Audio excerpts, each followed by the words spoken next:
Hello friends, welcome to our YouTube channel top study. आज हम लोग 10 सितंबर 2024 को सीजीएल पीटी का जो एग्जाम हुआ था उसके सेकंड शिफ्ट के मैथ के क्वेश्चंस को देखेंगे। टोटल 36 शिफ्ट में एग्जाम हुए थे।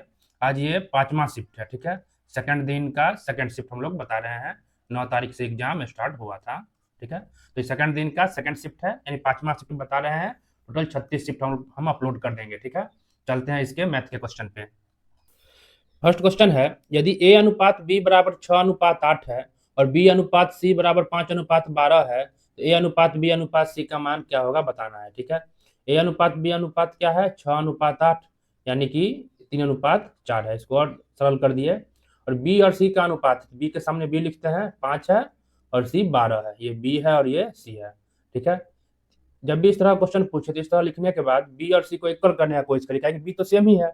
यहाँ पे 4 है, यहाँ पे 5 है। इक्वल करने के लिए एलसीएम लीजिए, 5 और 4 का एलसीएम 20, यानी दोनों को 20 करिए। तो ऊपर 20 करने के लिए 5 से गुना करना होगा, नीचे 20 करने के लिए 4 से गुना करना होगा। तो ये 5 दिया 15, 5 चौके 20, ये हो गया ए और बी। यहाँ देखिए 4 5 20 भी है ही, ये 12 चौक 48 हो गया सी। ए बी सी हो गया 15:20:48। बात आ गया समझ में? इस तरह इसको बना लेना है। Option number 4 answer. चलते हैं नेक्स्ट 2 नंबर पर। 3 सेंटीमीटर, 4 सेंटीमीटर और 5 सेंटीमीटर भुजाओं वाले एक समकोण त्रिभुज को एक शंकु बनाने के लिए 3 सेंटीमीटर वाली भुजा के पारिता घुमाया जाता है। इस प्रकार बने शंकु का आयतन क्या है? एक समकोण त्रिभुज है, ठीक है। ये 3 है, ये 4 है और एक 5 है। 5 सबसे बड़ी कर्ण होगा, इसलिए कर्ण पर रखे हैं। ये 90 है, ठीक है। तो शंकु जो बनाएंगे वो 3 सेंटीमीटर वाली भुजा के पारिता, मतलब चारों तरफ, ये 3 सेंटीमीटर भुजा के चारों तरफ घुमाना है। ये घुमाएंगे जब इस तरह, तो ऐसे घूम के बनेगा शंकु। बताया समझ में? 3 सेंटीमीटर के पारिता घुमाए, तो हाइट क्या हो गया? 3। इसके पारिता घुमा है, यहाँ पर रेडियस हो गया 4। हमसे पूछ रहा है आयतन, तो शंकु का आयतन होता है 1/3 पाई आर स्क्वायर एच। 1/3 आंसर पाई में ही देना है, तो पाई का पाई आर स्क्वायर, 4 का स्क्वायर होगा और हाइट है 3 हो गया। यहाँ पर 3 से 3 कैंसिल, 4 चौक 16 पाई सेंटीमीटर क्यूब क्या हो जाएगा शंकु का आयतन। चलते हैं नेक्स्ट और 3 नंबर। एक व्यापारी के पास 1000 केजी चीनी है, जिसका एक भाग वह 10% के लाभ पर, शेष भाग 40% के लाभ पर बेचता है। पूरे सौदे में 20% का लाभ होता है, तो 40% के लाभ पर बेची गई मात्रा की गणना करें। सेम टाइप का क्वेश्चन था, लगभग यही था, पिछला शिफ्ट में बताए थे, ठीक है। यहाँ एक बार बता देते हैं। एक भाग को 10% पर और शेष भाग को 40% का लाभ पर बेचता है, और ओवरऑल पूरे सौदे में हमें 20% का प्रॉफिट होता है। इस तरह क्वेश्चन पूरे एलिगेशन लगा देंगे, इस तरह लिखेंगे। इसका गैप देखेंगे क्या है? 20। इसका गैप क्या है? 10। यानी कि 2:1 के अनुपात में, मतलब वो 1000 केजी को बांटा होगा जो भी इन्वेस्टमेंट किया, ठीक है। यानी 10% में 2 हिस्सा है और 40% वाला में 1 हिस्सा है। बताया समझ में? यानी 2:1 में 1000 केजी को बांटेगा, तो 3 का वैल्यू 1000, 1 का वैल्यू 1000/3। हमसे 40% का ही मात्रा पूछ रहा था, 40% के लिए 1 ही है, तो 1 का वैल्यू इतना हो गया। इतना ही केजी होगा जो हम 40% के लाभ जिस पर बेचे हैं, ठीक है। तो ऑप्शन नंबर बी उसका क्या होगा आंसर। बताया समझ में? इस क्वेश्चन को इस तरीके पर ही बनाना है। चलते हैं नेक्स्ट 4 नंबर। 40% और 30% की दो क्रमिक छूट किस एकल छूट के बराबर हो? दो छूट दे के एकल छूट पूछे तो दोनों को पहले ऐड करिए, ठीक है। 40 30 घट्टे, दोनों को गुना करके बटा 100 कर दीजिए। 40 से 70 घटे, ये 4 तिये 12 हो जाएगा, 2 शून्य 2 शून्य कैंसिल, 4 तिये 12 घट के 58% हो जाएगा आंसर। आ गया समझ में? जब भी दो छूट हो, एकल छूट पूछे, इस तरह बना देना है, ठीक है। नेक्स्ट चलते हैं 5 नंबर पे। यदि P cos A बराबर 2Q sin A है और 2P cosec A बराबर Q sec A minus Q sec A बराबर 3 है, तो P² प्लस 4Q स्क्वायर का मान क्या होगा बताना है, ठीक है। इसको हम लोग वैल्यू पुट करके बना देते हैं और इसे हल करके भी बना सकते हैं, ठीक है। तो मान लेते हैं ए का वैल्यू रखते हैं 45 डिग्री, 10 पर लेके चलते हैं। तो कॉस ए और साइन ए सब वैल्यू क्या होगा? 1/√2, तो पी गुने 1/√2 बराबर 2Q गुने साइन, अगर ए 45 रहेगा तो 1/√2, इससे ये खत्म। तो पी बराबर क्या हो जाएगा? 2Q, ठीक है। अब यहाँ देखिए, कॉसेक ए होता है √2, मतलब कॉसेक 45 होता है √2, ये हम 45 रखे हैं, तो इस पर पुट करते हैं। 2P कॉसेक 45 हो जाएगा √2 माइनस क्यू सेक 45 होता है √2 ही, √2 बराबर 3। पी की जगह हम रख सकते हैं 2Q, इसमें रख सकते हैं 2Q, पी की जगह पर हम रख दिए 2Q, √2 घटे √2 बराबर 3। यहाँ क्या होगा, 2 दूना 4, 4 √2 घटे √2 बराबर 3, ये घट के होगा 3 √2 बराबर 3, 3 से 3 कैंसिल, तो बच जाएगा q बराबर 1/√2। ये बता गया समझ में। हम q का वैल्यू निकाल लिए, p का वैल्यू क्या होगा, तो अब डायरेक्ट यहीं पर वैल्यू निकालते हैं। अब जैसे वैल्यू है p² प्लस 4q² का बताना है। p की जगह हम 2q पुट कर देते हैं, p की जगह 2q रखेंगे तो 2q का स्क्वायर क्या होगा, यहाँ भी हो जाएगा 4q² प्लस 4q², तो ऐड हो जाएगा 8q²। 8q का वैल्यू 1/√2 का होल स्क्वायर, 8 1/√2 क्या हो जाएगा 1, √2 का स्क्वायर 2 ही होता है, तो 2 चौके 8, तो क्या आ गया p² प्लस 4q² का वैल्यू 4 आ गया। आता गया समझ में। चलते हैं नेक्स्ट। अक्षय ने किसी दुकान से कुल 180 रुपए के पेन और नोटबुक खरीदे। पेन और नोटबुक मिला के कुल 180 रुपए में खरीदा। निम्नांकित आंकड़ों में x का मान क्या होगा। तो पेन के बारे में, मूल्य प्रति इकाई यानी एक पेन का दाम 10 रुपए है और x मात्रा खरीदा है। नोटबुक प्रति नोटबुक 20 रुपए दाम है और 6 पीस खरीदा है, x का मान बताना है। तो नोटबुक में कितना खर्च किया, 20 गुने 6, 120 रुपए नोटबुक में लगा दिए और 180 रुपए में हम नोटबुक पेन दोनों खरीदे थे, तो कितना बचा 60। 120 का तो नोटबुक खरीदे हैं, तो बचा हुआ 60 का पेन खरीदे होंगे। एक पेन का दाम है 10 रुपए, यानी कि हम लोग 6 पेन खरीदे होंगे, वही मात्रा पूछ रहा है, तो 6 पीस होगा। ठीक है, चलते हैं नेक्स्ट 7 नंबर। निम्नांकित बार ग्राफ दिए गए वर्षों में कंपनी द्वारा बाइक के उत्पादन को दर्शाता है। कंपनी द्वारा बाइक का उत्पादन हजारों में दिए गए वर्षों में कितने वर्ष में बाइक का उत्पादन दिए गए वर्षों में बाइक का औसत उत्पादन से अधिक था, यानी कितने वर्ष में जो है बाइक का जो प्रोडक्शन है सभी वर्षों में बाइक के एवरेज प्रोडक्शन से अधिक है, वो हमें पता करना है। पहले एवरेज निकालेंगे, ये कितना है, बीच में 35 है, ये 50 है, तो ऐड करते हैं, ये 70 है, ये 90 है, ये 40 है, ये 60 है और ये 30 है, सभी को ऐड कर दीजिए। ठीक है, 70 50 120 90 210 60 40 100, तो 310 30 340 35 375 आ गया। ठीक है, सभी का योग 375 है, कितने 7 वर्ष भागे 7 निकल जाएगा एवरेज, 7 25 35 7 21 53 पॉइंट समथिंग आएगा। ठीक है, तो पूछ रहा है कितना, मतलब कितने वर्ष का जो प्रोडक्शन है बाइक के एवरेज प्रोडक्शन से अधिक है, एवरेज यानी 53 से अधिक कितने वर्ष में होंगे, एक यहाँ है, एक यहाँ है, एक यहाँ है, बाद बाकी 53 से नीचे ही है, यानी 3 वर्ष में जो है बाइक का प्रोडक्शन एवरेज से अधिक है। ठीक है, 3 वर्ष में, यही पूछ रहा था। चलते हैं नेक्स्ट 8 नंबर पे। 77 का पावर है 77 प्लस 77, इसे 78 से भाग देने पर शेषफल क्या होगा, ये पूछ रहा है। ठीक है, इसको अलग चैप्टर हम वीडियो बना के डाल देंगे पूरा कंसेप्ट के साथ। ठीक है, जब चैप्टर वाइज डालेंगे उस वक्त इसको भी डाल देंगे। इसको समझते हैं पहले। अगर कहीं 8 है, इसमें हम 9 से भाग देते हैं, तो 9 से 8 में भाग लगेगा, नहीं लगेगा, क्योंकि छोटा है, और रहता यही 10, तो बड़ा है, एक मरतबे लग सकता था, तो 9 से हम 8 में भाग देंगे, भाग लगेगा नहीं।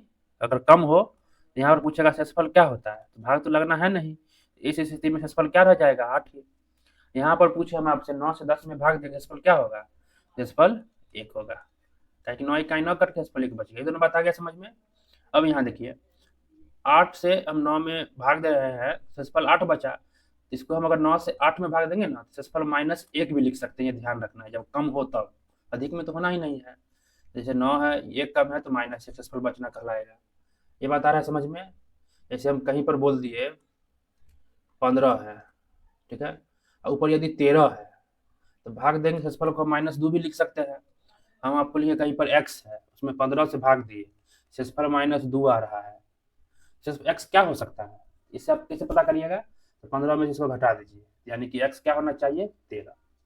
ये बात समझ में आया, जब चैप्टर पढ़ाएंगे तो और क्लियर होगा इसका। ठीक है, इसी प्रकार यहाँ पर दिमाग लगाइए, 78 से 77 में भाग देंगे तो -1 बचा, 77 से सफल होता है बट -1 लिए, फिर 77 में भाग देंगे, -1 यहाँ भी होगा, इसका पावर 77 लिख लीजिए बटे 78, बता रहा है समझ में। -1 के पावर 77 क्या होगा, -1 ही रह जाएगा, तो -1 क्या हो जाएगा, -2 78।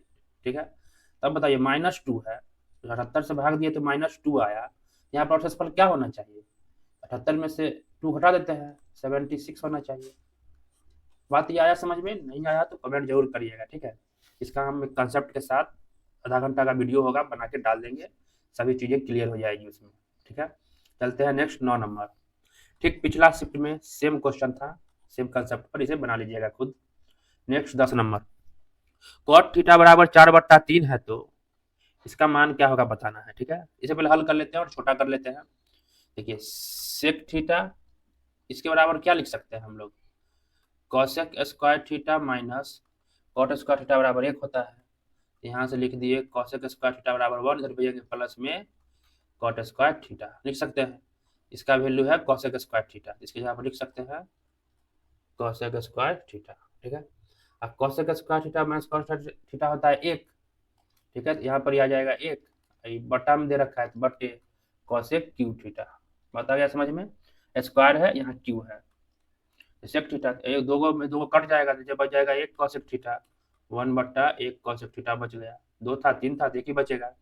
अब सेक को क्या लिख सकते हैं, 1/cos थीटा फॉर्मूला होता है सब, और कॉसेक को क्या लिख सकते हैं साइन थीटा, ताकि साइन थीटा होता है 1/cosec थीटा और सेक थीटा होता है 1/cos थीटा। यहाँ से आ गया साइन थीटा बट्टा कॉस थीटा। साइन थीटा बट्टे कॉस थीटा किसके बराबर होता है, टेन थीटा के बराबर। ये फॉर्मूला सब ध्यान रखना है, सारे फॉर्मूला है ट्रिगोनोमेट्री के। ठीक है, यानी साइन थीटा बट्टा कॉस थीटा बराबर हो गया टेन थीटा। अब देखिए कॉट थीटा का वैल्यू है, कॉट का उल्टा होता है टेन। ठीक है, ये 4/3 है तो टेन थीटा का वैल्यू है बताना है 3/4 होगा आंसर। ठीक है, चलते हैं नेक्स्ट 11 नंबर। दी गई तालिका में विभिन्न विषयों के पुस्तकों की संख्या को दर्शाती है। B1 में 120 पुस्तक, इसी प्रकार सारे विषय में पुस्तकों की संख्या है। तो विषय B1 की पुस्तकों की संख्या प्रति विषय पुस्तकों की औसत संख्या का अनुपात क्या है। B1 में पुस्तक की संख्या 120 और सभी विषयों के एवरेज का अनुपात पूछ रहा है। तो B1 तो 120 है, अब सभी का एवरेज निकालते हैं, सभी को ऐड करते हैं। 12 देखिए 120 3 12 12 36 और 300 यानी कि 660 भागे 5 है तो 5, ये आ गया यहाँ से 132। ठीक है, यानी कि इन पांचों का एवरेज क्या हो गया 132, वही पूछ रहा था। विषय B1 में पुस्तकों की संख्या और सभी विषयों के एवरेज का अनुपात क्या होगा 132।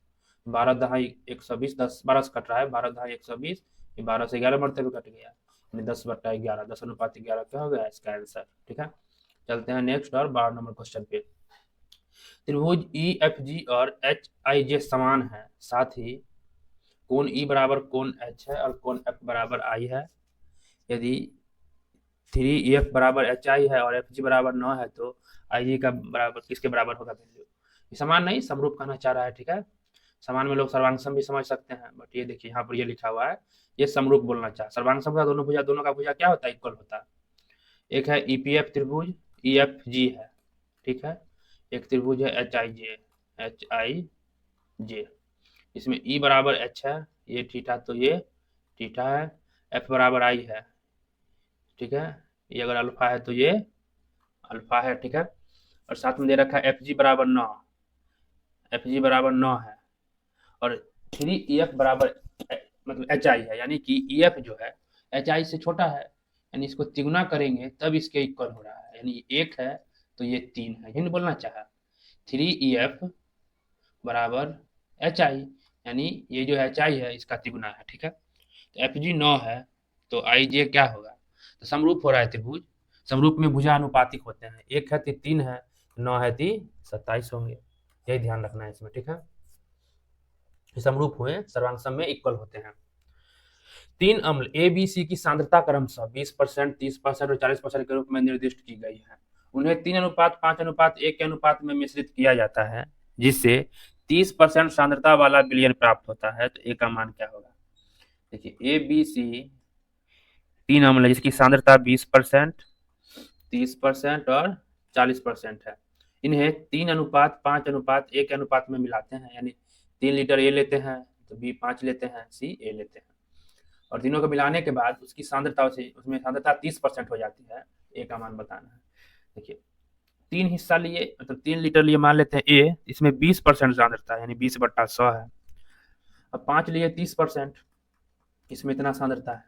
सी को लिए ए, यह 40%, इसमें इतना सांद्रता है।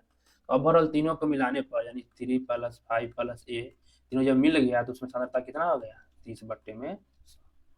आता है समझ में, इसे आप कैलकुलेट कर दीजिए, 1 शून्य सब में कैंसिल कर दिए तो ऊपर क्या बचा 3 दूना 6/6 ये 5 तिया 15, ये 4a बटा में सबके 10 हो जाएगा, अभी इनका जोड़ करेंगे तो यहाँ पर भी काट दिए इसको, ठीक है।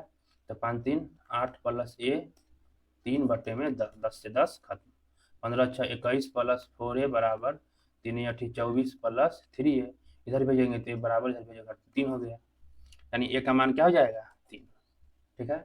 चलते हैं नेक्स्ट 14 नंबर क्वेश्चन पे। दिए गए दंड आलेख का अध्ययन कीजिए और नीचे दिए गए प्रश्न का उत्तर दीजिए। दंड आलेख में 2 क्रमिक वर्षों 2000 से 2001 के दौरान एक प्रकाशन कंपनी की 6 शाखाओं B1, B2, B3, B4, B5 और B6 से पुस्तकों की बिक्री हजारों में दर्शाता है, ठीक है। ये बिक्री हजार में है। दोनों वर्षों के लिए शाखा B6 की कुल बिक्री, B6 यानी इसकी कुल बिक्री दोनों वर्षों के लिए B3 की कुल बिक्री ये कितना परसेंट है, ऐसा क्वेश्चन पिछला शिफ्ट में ही बताए हैं, ठीक है। इसे खुद बना लीजिए, जोड़ के कितना परसेंट है बता देना है, ठीक है। नेक्स्ट चलते हैं 15 नंबर पर। एक्स वाई और जेड के वे मान ज्ञात करिए जिससे दिए गए समीकरण को संतुष्ट किया जा सके। 3 इक्वेशन दे रखा है, x plus y plus z बराबर 12, एक्स सेकंड है x plus y minus z बराबर 6, थर्ड है x minus y plus z बराबर 4। इन इक्वेशन को हल करके एक्स वाई जेड हम लोग निकाल सकते हैं, बट यहाँ देखिए ऑप्शन से ही लग जाएगा ये। यहाँ पर x plus y plus z क्या है 12, इक्वेशन को जोड़िए, -4 है -3, -7 में से 5 गया तो -2 होगा, ये होना नहीं है।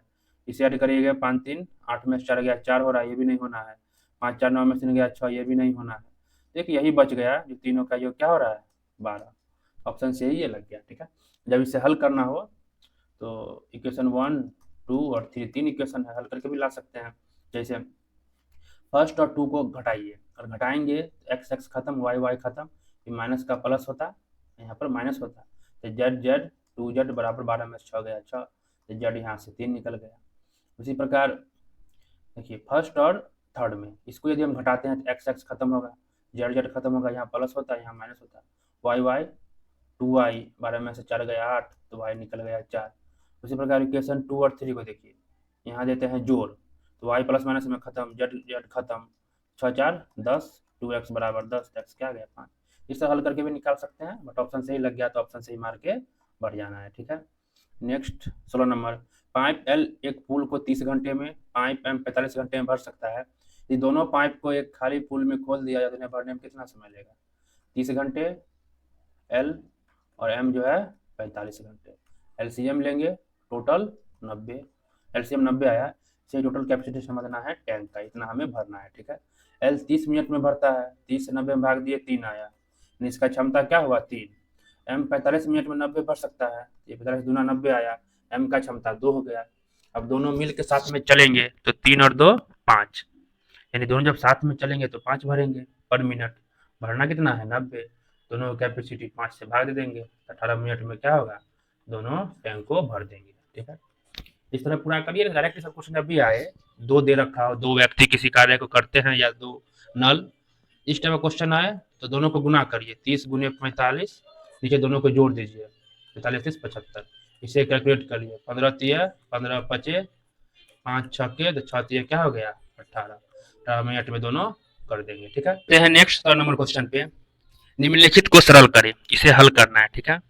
देखिए इस तरह क्वेश्चन जनरली फार्मूला पर ही बैठ जाता है, ठीक है। जैसे यहाँ पर देखिए ये क्यू है तो 0.58 3 बार है, इसका क्यू है, इसको क्या लिख सकते हैं 0.001 को माइनस 0.1 का क्यू लिख सकते हैं। देखिए ए क्यू माइनस बी क्यू हुआ बटे, यहाँ देखिए ये स्क्वायर में आएगा 0.58 का होल स्क्वायर प्लस, इसको हम क्या लिख सकते हैं 0.58 गुने 0.1 गुना होकर देखिए यही आएगा, ठीक है, प्लस 0.01 इसे हम लिख सकते हैं 0.1 का होल स्क्वायर, 2 बार गुना करिए यही आएगा, बात आ गया समझ में।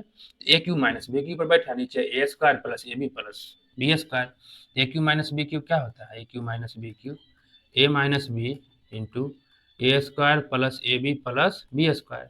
इसको जब तोड़ेंगे तो इससे देखिए तोड़ने के बाद ये पूरा कट जाता, यानी ए माइनस बी बचेगा ऊपर, तो 0.58 माइनस 0.1 तो घट के क्या होगा 0.48, बात आ गया समझ में। Option number 2 answer. चलते हैं नेक्स्ट, यदि किसी त्रिभुज के कोण 45 डिग्री और 65 डिग्री है तो तीसरे कोण यानी शेष कोण का भाग कोण क्या होगा, यानी कोई सर्किल है मतलब त्रिभुज है, एक कोण है 45 डिग्री एक कोण है 65 डिग्री, तो तीसरे कोण का भाग कोण तीसरा कोण ये है, इसका बाह्य कोण मतलब ये पूछ रहा है, इस पर बना कोण, ठीक है, ये क्या होगा। हमेशा ध्यान रखना है किसी भी त्रिभुज का ये बाह्य कोण होता है अंदर के दोनों कोणों के योग के बराबर होता है, यह ध्यान रखना है। ये क्या होगा, 45 और 65 के योग के बराबर, दोनों को जोड़ दिए 110 डिग्री आ गया, ठीक है। चलते हैं नेक्स्ट 19 नंबर। यदि tan थीटा बराबर 3 है तो इसका मान क्या होगा बताना है। तो 2 tan थीटा बराबर क्या है 3, तो यहाँ से tan थीटा बराबर क्या हो जाएगा 3/2। इसका वैल्यू पूछ रहा है हमें 3 sin theta minus 2 cos theta बट्टे 3 sin theta plus 2 cos theta, ठीक है। देखिए cos थीटा दोनों में भाग देते हैं, ऊपर नीचे दे सकते हैं, कहीं भी 5/3 है, अगर हम 5/2 और 3/2 कर दिए तो क्या फर्क पड़ेगा, कोई फर्क नहीं पड़ेगा, काहे कि ये दो ऊपर जाकर कट ही सकता है, 5/3 ही बच गया। उसी प्रकार दोनों में cos से हम गुना कर देते हैं, भाग देते हैं cos थीटा से, या cos थीटा हम कॉमन ले लेते हैं, ठीक है, तब भी बात वही बनेगा। तो 3 sin theta minus 2 cos theta बट्टे में क्या आ गया cos थीटा। जो थोड़ा तोड़ के लिख रहे हैं, जब आप समझ जाइएगा, लिखने की जरूरत है ही नहीं, डायरेक्ट बनाइएगा यहाँ से 3 sin theta plus 2 cos theta बट्टे में cos थीटा। देखिए दोनों को बट्टा में जाएगा cos, साइन बट्टा cos, यहाँ क्या हो जाएगा 3 tan थीटा माइनस यहाँ cos थीटा कटम के 2 बच जाएगा बट्टे, फिर वहीं यहाँ पर 3 tan थीटा और प्लस में 2 बच जाएगा, बस ये हो गया। यहाँ पर tan थीटा बराबर क्या है 3/2 पुट करके हल कर लीजिए, आ जाएगा आंसर। बात आया समझ में। देखिए इतना हम लिखे हैं, समझाने के चक्कर में जब समझ जाइएगा, यही देखेगा आप समझ जाते हैं। यहाँ पर कॉमन लेंगे cos cos कट के, यहाँ tan थीटा होता, डायरेक्ट एग्जाम में आप ऐसे ही लिखते हैं, ये 3/2 माइनस 2 बट्टे, डायरेक्ट आप यही लिखते जब समझते सब बात को, डायरेक्ट यहाँ हल कर इतना लिखे आपको समझाने के लिए, ठीक है। चलते हैं नेक्स्ट 20 नंबर। रवि के वेतन में 50% की वृद्धि की गई, कुछ समय बाद उसके नए वेतन में भी 50% की वृद्धि की गई, उसका वेतन का लाभ परसेंट यानी ओवरऑल कितना बढ़ा उसका वेतन पूछ रहा है। 2 बार 50% बढ़ा है, तो 2 वृद्धि का जब एकल वृद्धि पता करना हो तो कैसे करेंगे, दोनों को ऐड करेंगे प्लस 50 गुने 50 बट्टे 100, 50 100, यहाँ से आ गया 25, यानी कि 125% की क्या हो गई है, हमें लाभ मिला है वेतन में, ठीक है। ये जब 2 वृद्धि का एकल वृद्धि पूछे इस तरह करना है, और 2 डिस्काउंट का एकल डिस्काउंट पूछे, A plus B minus A B बटा 100 करना है, बस माइनस करना था, यहाँ प्लस करना था, ठीक है। चलते हैं नेक्स्ट 21 नंबर। एक पुलिसकर्मी ने 500 मीटर की दूरी पर एक चोर को देखा, ठीक है, यहाँ चोर है, यहाँ पुलिस देख रहा है इसको, पुलिसकर्मी दौड़ने लगा, चोर भी उसी समय दौड़ने लगा।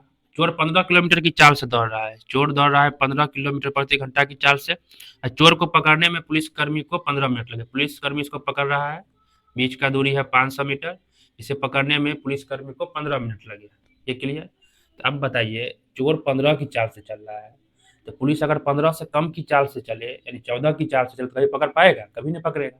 तो जब भी पुलिस पकड़ रहा है इसका मतलब पुलिस का जो चाल है वो चोर की चाल से क्या है ज़्यादा है, यानी पुलिस की चाल हमेशा 15 से क्या होगी ज़्यादा होगी, तब तो पकड़ पाएगा।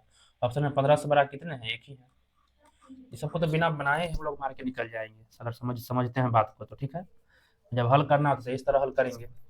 देखिए डिस्टेंस 500 है, एक ही दिशा में चल रहा है, ठीक है, एक ही दिशा में चलता है, 500 मीटर की दूरी को गैप को फिल कर रहा है आपस में, एक ही दिशा में चल रहा है तो चाल घटता है। मान लेते हैं पुलिस का चाल 100, बीच का दूरी 500 मीटर है, चाल का अंतर x घट्टे 15 करेंगे, कितना समय ले रहा है, देखिए 500 है मीटर में, यह किलोमीटर प्रति घंटा में, तो मीटर पर सेकंड बदलेंगे, 5/18 से गुना करेंगे, कितना ले रहा है 15 मिनट, तो 15 अब मिनट में है, हम बात बदले हैं मीटर प्रति सेकंड में, इसमें गुना कर देंगे किससे 60 से, ये आंसर आएगा मीटर प्रति सेकंड में, तो लास्ट में किलोमीटर प्रति घंटा में हम लोग बदल देंगे, ठीक है। या आप इसको किलोमीटर प्रति घंटा में रखना चाहते थे तो 500 को 1000 से भाग देते, भैया मीटर प्रति सेकंड में बात को ले गए, ठीक है। इसे कैलकुलेट करिए, यहाँ देखिए 500 ऊपर जाएगा 18, नीचे आ गया x माइनस 15 गुने में 5 बराबर 15 गुने 60, इसे हल करना है, 5 से काटेगा तो 100, आई देखिए 1 शून्य से 1 शून्य ये खत्म, 6 3 18, 3 5 15, 5 दूना 10, यहाँ से क्या आ गया 2 बराबर x माइनस 15, x बराबर 15 2 17, x क्या था पुलिसकर्मी का चाल, मतलब पुलिसकर्मी का चाल था, हाँ, तो एक्स आ गया 17 प्रति घंटे की चाल से वो पुलिसकर्मी दौड़ रहा होगा। पता क्या समझ में, ऐसे ऑप्शन से देखिए कितना अच्छा लग गया, अगला एक्सरा बनाना है और कुछ नहीं, ये सब ध्यान रखना है। ये मीटर में था, तो मीटर प्रति सेकंड में ले गए, इसको भी टाइम को सेकंड में ले गए। यदि किलोमीटर प्रति घंटा में रखते तो इसको किलोमीटर में बदलते, ठीक है। चाल आया 17 आया किलोमीटर प्रति घंटा में, चाहे कि हम एक्स माने हैं किलोमीटर प्रति घंटा में ही, इसलिए वो किलोमीटर प्रति घंटा में ही रहा, ठीक है। चलते हैं नेक्स्ट 22 नंबर, सरल कीजिए, इसे खुद हल कर लेना है, ठीक है, बोर्ड मास का क्वेश्चन है। चलते हैं नेक्स्ट 23 नंबर पर, राजमार्ग पर स्थान ए और बी एक दूसरे से 20 किलोमीटर दूर है। एक कार ए से दूसरी कार बी से एक ही समय पर चलना प्रारंभ करती है, ठीक है, एक ए से एक बी से। यदि कारें अलग अलग चाल से एक ही दिशा में चलती है तो उन्हें 1 घंटा में मिलते हैं, एक दूसरे की ओर चलती है तो 12 मिनट में मिलते हैं। दोनों कार की चाल क्या होगा? दो स्थान है ए और बी जिसके बीच का दूरी है 20 किलोमीटर, ठीक है। एक कार ए से चलती है, एक कार बी से चलती है। यदि कारें अलग अलग चाल से एक ही दिशा है, मतलब ये अगर पूरब तरफ मान लेते इस तरफ चला, ये भी इस तरफ चला, यानी एक ही दिशा, मतलब यही होगा, एक ही तरफ चला तो 1 घंटे मिलते हैं। ये भी चलेगा, ये भी चलेगा, इसको पकड़ के पकड़ेगा, ए का चाल ज्यादा होना चाहिए था तो इसे पकड़ेगा, ये 1 घंटे में मिलते हैं जब एक ही दिशा में चलते हैं, ठीक है। ये आया समझ में? एक ही दिशा में चलते हैं तो चाल क्या होता है? घटता है। तो 20 का दूरी, चाल इसका ए और इसका चाल हम बी ही मानते हैं, ए घंटे बी, यही लगेगा समय, कितना लगता है? 1 घंटा। एक इक्वेशन बना। जब दोनों एक ही दिशा में, इस तरफ ये इसके इस तरफ आ रहा है, दोनों जब एक ही दिशा मतलब विपरीत दिशा में चलता है तो कम समय में मिल जाएगा, दोनों एक ही दूसरे की ओर आ रहे हैं, यहाँ पर चाल ऐड होता है। तो यहाँ पर 20 का जो दूरी है, चाल ऐड होगा ए प्लस बी, यहाँ लेते हैं 12 मिनट, तो 12 मिनट को बदलते हैं घंटा में तो भाग देते हैं 60, 1/5 घंटा लेगा। ये दोनों इक्वेशन को हल करिए, पहला इक्वेशन से a माइनस बी बराबर 20 हो गया, दूसरा से a प्लस बी बराबर 60 हो गया। दोनों को हल करिएगा, ये 60-40 आ रहा है, यानी ए का चाल 60 है, बी का चाल 40, दोनों कारों की चाल निकल गया। नेक्स्ट 24 नंबर, 5√13 सेंटीमीटर त्रिज्या वाले एक वृत्त में एक जीवा वृत्त के केंद्र से 10 सेंटीमीटर की दूरी पर है, जीवा की लंबाई क्या होगी? ठीक है, सेंटर से त्रिज्या है 5√13, एक जीवा वृत्त के केंद्र से, जीवा लेते हैं जो वृत्त के केंद्र से 10 सेंटीमीटर की दूरी पर है, ठीक है। तो जीवा की लंबाई, इस जीवा को ए भी मानते हैं, इसका लंबाई बताना है, इसको ओ मानते हैं, ओ ए को मिला देते हैं तो रेडियस है, यह 5√13, ठीक है। हमेशा ध्यान रखना है जीवा और सेंटर के बीच का जो न्यूनतम दूरी होता है वो हमेशा परपेंडिकुलर होगा, न्यूनतम दूरी हमेशा परपेंडिकुलर होगा, ठीक है। तो बीच का दूरी 10 है तो न्यूनतम दूरी दे रखा है, परपेंडिकुलर होगा और हमेशा ये 2 भाग में बांटता है, ये हमेशा ध्यान रखना है।